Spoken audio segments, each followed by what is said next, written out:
Boa noite, eu sou Amanda, faço enfermagem na UNB, no campus da Ceilândia. Estou no quarto semestre e sou ligante da Liga de Humanização no Parto e Nascimento. Boa noite, eu me chamo Ana Beatriz, eu faço enfermagem na UNB no campus do Darcy e estou no primeiro semestre. Sou ligante da LHPN também. Eu sou graduanda do curso. Eu sou ligante da LHPN. Lohane, seu áudio está um pouquinho difícil de entender.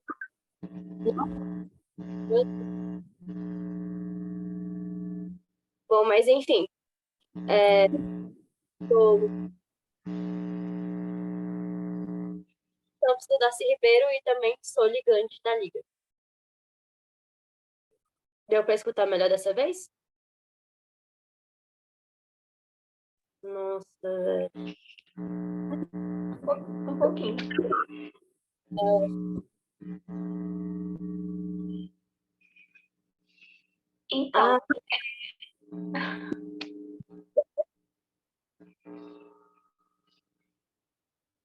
Então, a gente vai falar hoje das principais indicações de cesárea e a gente vai focar na placenta prévia e no descolamento de placenta.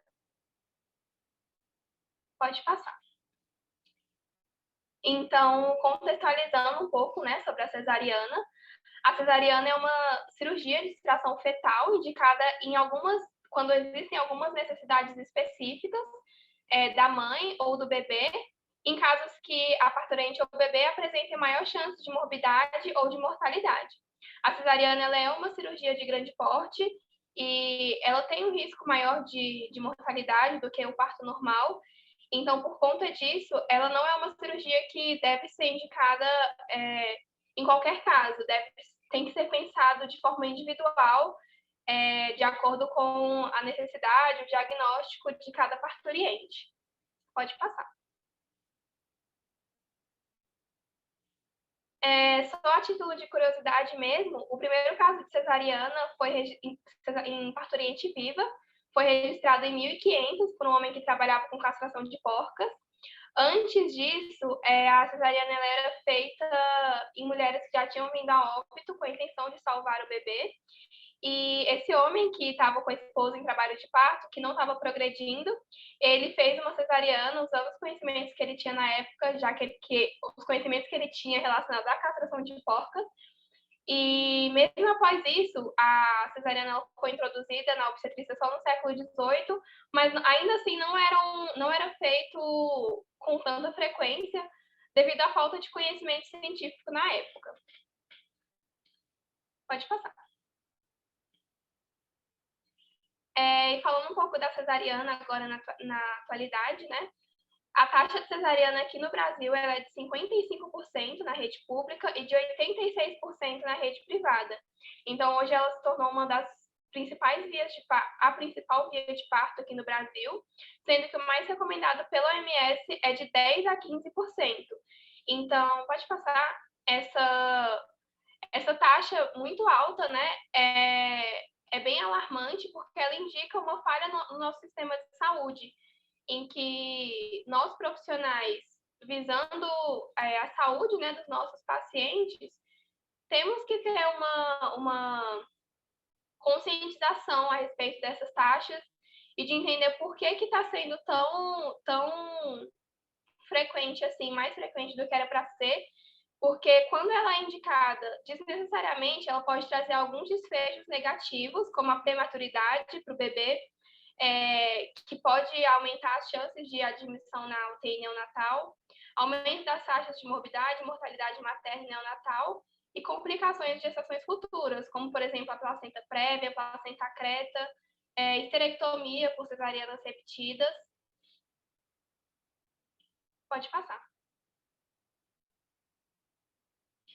E alguns dos fatores relacionados à cesariana que nós encontramos em alguns estudos, que nem sempre são realmente necessidades mesmo, mas que está relacionado as taxas de cesariana, é a maioridade materna.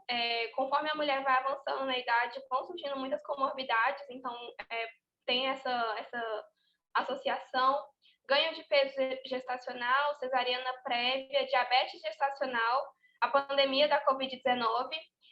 Com a pandemia, foi notado que muitas mulheres deixaram de ir com tanta frequência no pré-natal, então isso aumentou os casos de hipertensão gestacional, diabetes gestacional não tratada, devido ao todo o estresse, né, causado pela Covid, que trouxe algumas alterações endocrinológicas e imunológicas para essas mulheres.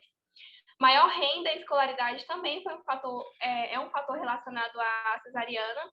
A gente vive num mundo de que o parto normal é um sofrimento e um sofrimento desnecessário. E como a cesariana é uma cirurgia que na rede particular é muito visada pelas pessoas que têm um maior poder aquisitivo, então muitas vezes é preferível por esse conforto e essa fuga desse sofrimento. Distúrbios hipertensivos da gravidez e multípara de feto único também foram alguns dos fatores relacionados encontrados. Pode passar. E as indicações, né, reais cesariana, para as indicações, os profissionais eles devem se atentar aos sinais dados pela parturiente, oferecer informações verdadeiras que se consegue, né, se atualizando para oferecer um serviço baseado em evidência científica, respeitando as decisões das mulheres, e os profissionais devem entender que existem indicações absolutas e relativas e que elas devem ser tratadas com individualidade e com transparência para essa mulher, para o seu acompanhante, para a sua família, sempre visando a saúde, né, do binômio mãe e bebê. Pode passar. E alguns dos casos de indicação médica, né, indicações reais, cesáreas, são as distócias, herpes genital ativo no momento do parto, os condilomas, tumores, infecção por HIV, a apresentação pélvica, gemelaridade, a placenta prévia total, descolamento prematuro da placenta e o sofrimento fetal. Hoje a gente vai focar na placenta prévia e no descolamento prematuro da placenta. Bom, o que é a placenta prévia? Ela é como a placenta sobrejacente endoterminal. O que seria isso? Seria o cobrimento do colo do útero pela placenta. Até um tempo atrás, a placenta prévia ela era dividida em alguns tipos, sendo baixa, né, quando chega perto ali do colo do útero, mas ele não atinge, marginal, que é essa foto do meio, essa fotinha do meio, quando a placenta, né, ela é implantada, atingindo o orifício interno do colo do útero, mas não chega a recobri-lo, e a placenta prévia total, que é a implantação, né, que recobre todo o colo do útero. Pode passar. Atualmente, né, todas as placentas que recobrem o ósteo do colo do útero são denominadas prévias, e aquelas próximas, mas que não o cobrem, né, são denominadas de baixa. A incidência de placenta prévia, né, a termo, é de 1 em 200 gestações, e isso varia, né, em todo o mundo. E há indícios, né, há relação, né, de dose e resposta entre o número de partos cesáreos anteriores e os casos, né, de placenta prévia subsequente.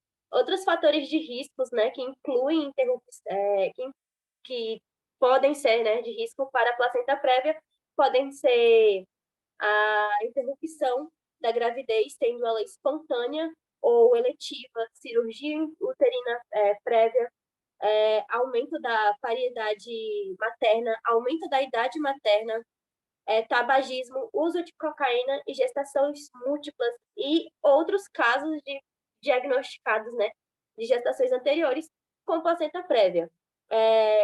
Essa mulher que foi diagnosticada com placenta prévia, caso ela entre em trabalho de parto antes da cesariana eletiva, deve ser realizada uma cesariana de urgência. Bom, embora, né, a fisiopatologia da placenta prévia ela permaneça incerta, parece haver uma associação entre os danos endometriais, cicatrização uterina e prévia subsequente.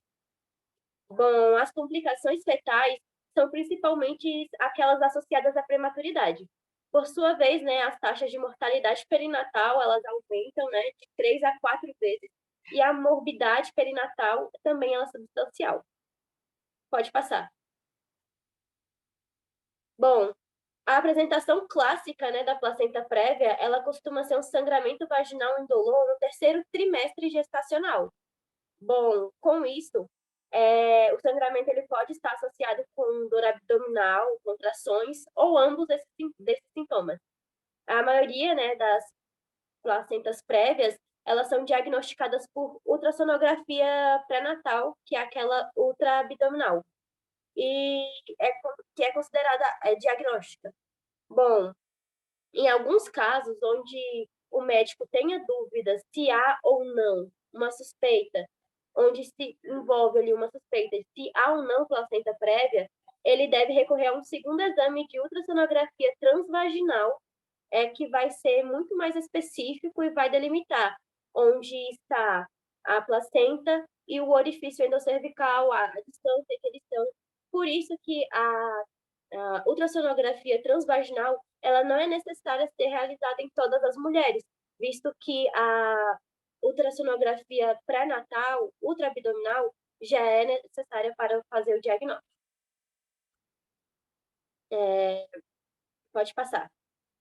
Vale ressaltar também que nem todas as mulheres que foram diagnosticadas com placenta prévia durante a gravidez vão apresentar a placenta prévia né, no momento do parto. Isso está com uma relação que se acredita, né, denominado de fototropismo, que seria, né, o crescimento da placenta para um local onde tem um melhor suprimento sanguíneo, que no caso seria o fundo do útero, que é onde ela fica normalmente, e ali na região do colo, ela regride e atrofia. Então, apenas aproximadamente 10 a 20% ali dos casos de placenta prévia, as 20 semanas gestacionais, permanecerão realmente prévias até o final do terceiro trimestre. Vale lembrar também que a placenta ela não migra, ou seja, ela não vai ficar ali girando ou mexendo. Tudo vai depender do fototropismo, trofotropismo, que acontece dentro do útero e a placenta. A placenta prévia ela não pode ser diagnosticada nos primeiros meses de gestação, porque nos primeiros meses de gestação o útero ainda está pequeno, e por ele estar pequeno, a placenta ocupa todo aquele espaço. Então, geralmente, o diagnóstico de placenta prévia ele vem ali na 27ª semana gestacional, quando é que dá para induzir, se sim ou não. Perdão. Bom, quanto mais cedo na gestação for observada a presença de placenta prévia, maior vai ser a probabilidade de que no final do terceiro trimestre essa mulher não apresente mais a placenta prévia.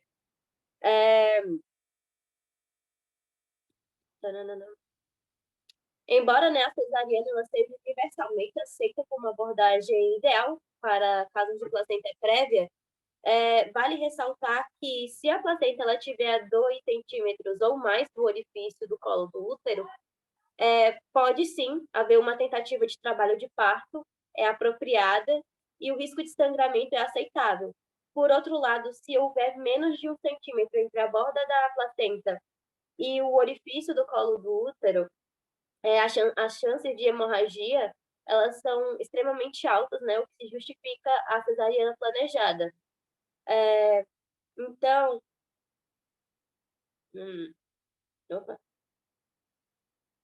há um risco, sim, aumentado de hemorragia pós-parto no cenário de placenta prévia. Isso porque geralmente é atribuído um sangramento difuso no local da implantação placentária, no segmento uterino inferior. Além disso, né, são utilizadas técnicas como uterotônicos, né, medidas como sobrecostura, do leito placentário, tamponamento com balão intrauterino e outras suturas de compressão que podem ser úteis nessas situações para evitar sangramento excessivo e hemorragia. Vale ressaltar também que a base do cuidado, né, pré-natal é o gerenciamento expectante. A maioria das mulheres com placenta prévia, ela é assintomática, que é aquela que não apresenta sangramento nem contrações, é tratada, né, no ambulatório. Entretanto, a hospitalização ela é aconselhada na maioria dos casos de sangramento vaginal ou contrações uterinas, em que as mulheres, né, elas apresentem múltiplos episódios de sangramento e contrações, ou aquelas que não têm uma acessibilidade, que possuem uma acessibilidade limitada aos cuidados médicos adequados. Embora, né, prescritos, os benefícios do repouso de leito, o repouso pélvico, a atividade reduzida, ainda não apresentam, como eu posso dizer, não apresentam ainda resultados científicos comprováveis, assim como a cerclagem também, ela foi proposta para estabilizar potencialmente o colo do útero e diminuir o sangramento, só que ainda não se tem um estudo muito detalhado sobre os benefícios dessas atividades, principalmente dessas atividades em conjunto. Vale lembrar também que a placenta prévia, se ela for total ou parcial, pode ser, sim, indicação absoluta de cesariana. Caso seja a placenta prévia marginal ou baixa, pode sim tentar o parto vaginal, acontecendo se ele progredir, né, bem, pode sim ser uma ótima via e uma ótima alternativa. Entretanto, em casos de complicação ou não evolução, pode sim voltar ao plano inicial, que é a cesariana. Pode passar.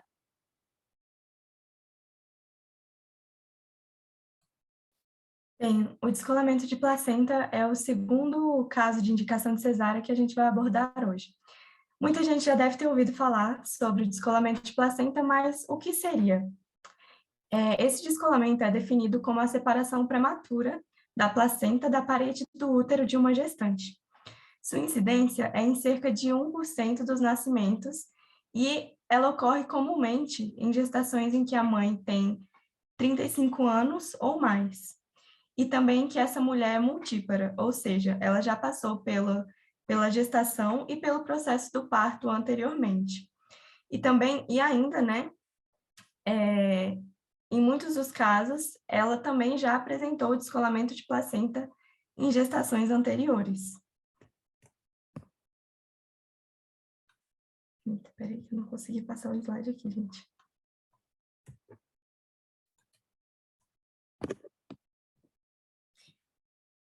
Bem, o descolamento de placenta, ele é ocasionado por uma série de processos fisiopatológicos. A principal causa associada ao descolamento é a ruptura da decídua basal, que é uma região materna localizada exteriormente à placenta. Aqui nessa imagem a gente consegue até ver um pouquinho dessa região, né, aqui embaixo.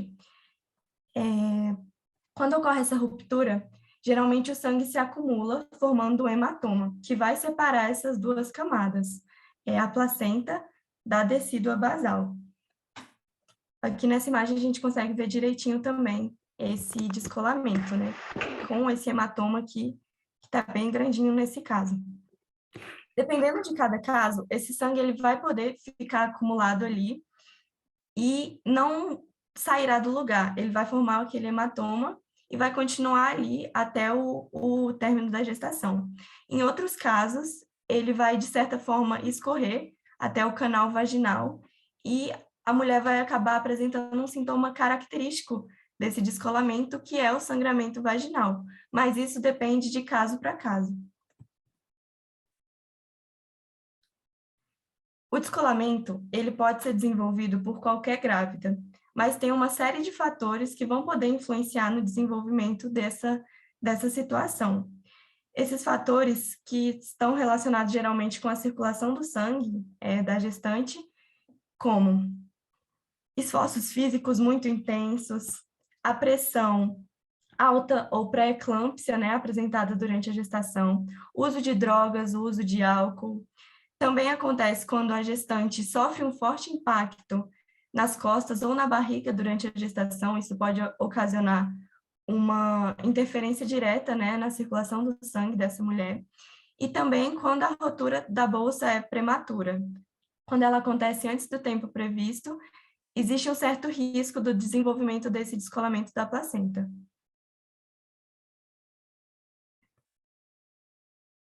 O diagnóstico do descolamento, ele é feito geralmente pela análise, né, da história clínica dessa paciente, pelo exame físico e também pela ultrassonografia. A ultrassonografia, ela é capaz de detectar hematomas, coágulos, e ela ainda pode diferenciar de outros casos, como a placenta prévia, como a Lohane citou anteriormente. Geralmente, ela acontece na segunda metade da gravidez, né? Esse diagnóstico acontece na segunda metade da gravidez, quando a mulher apresenta uma hemorragia. Ela pode apresentar também outros sintomas e indícios característicos, como a cólica abdominal, a dor forte na região da lombar,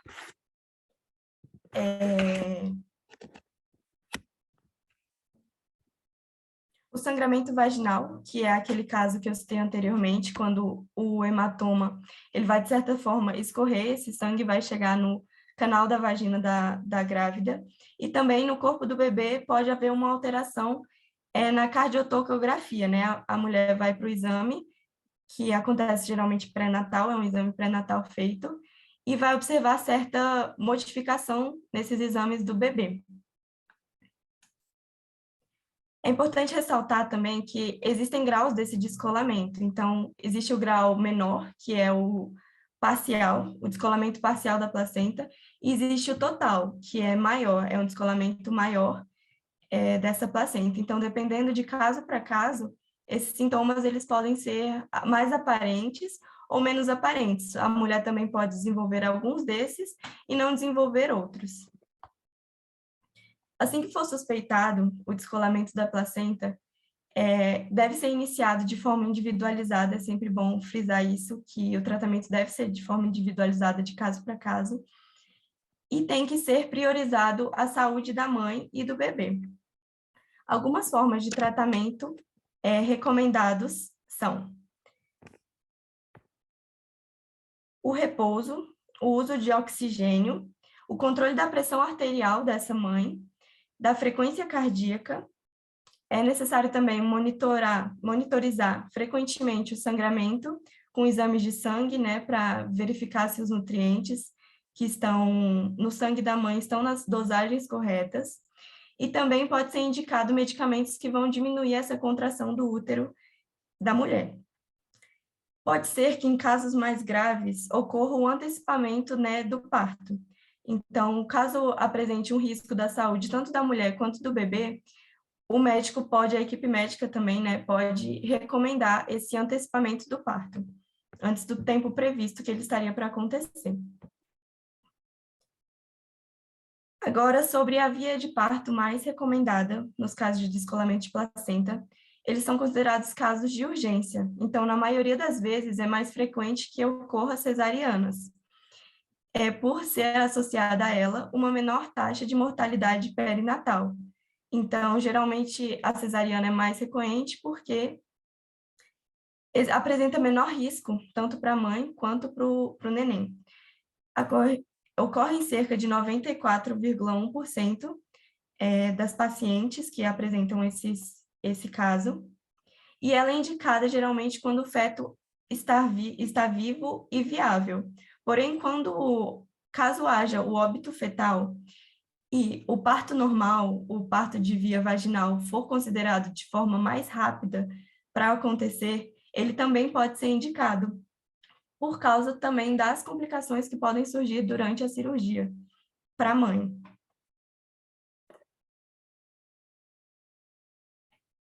Em casos menos graves, para a decisão da via de parto, também deve ser analisadas algumas situações.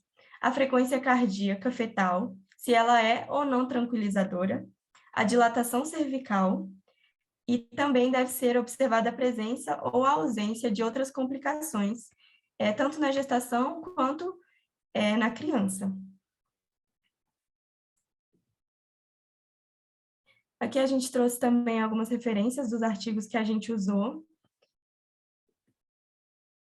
E é isso, nós agradecemos a atenção de vocês. Essa foi nossa apresentação.